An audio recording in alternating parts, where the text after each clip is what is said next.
আমার ভাইকে আর আমার একটা বোনকে ধরে নিয়ে গেল, যে সেই ভয়ে আমরা যে ভাইকে আর বোনকে বাঁচাতে গেছিলাম, সেই কারণে একটা করেছিলাম ওদের লেগিন।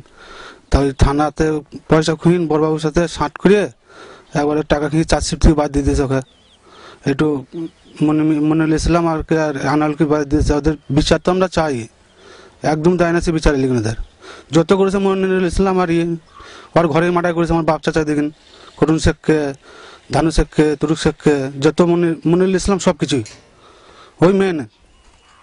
আনারুল আর মনিরুল দুই ভাই মেন। ওর ঘরে তো মার্ডার করেছে, নিজে ডেকে নিয়েছে।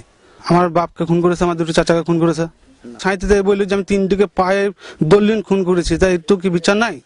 পুলিশ সেটা দেখতে পেয়েছে না, চার্জশিট থেকে বাদ দিয়ে দিল, বলছে আমি 3টিকে পায়ে দলিন মেরে দিয়েছি। তাই বললো সাঁইতে, সেগুলোকে পুলিশ দেখতে পেয়েছে না। তারপর যদি ও যদি বাদ দিয়ে দিচ্ছে বড়বাবু, তা 3 মাস জেল কেসলিং খেটে এলো মনিরুল ইসলাম।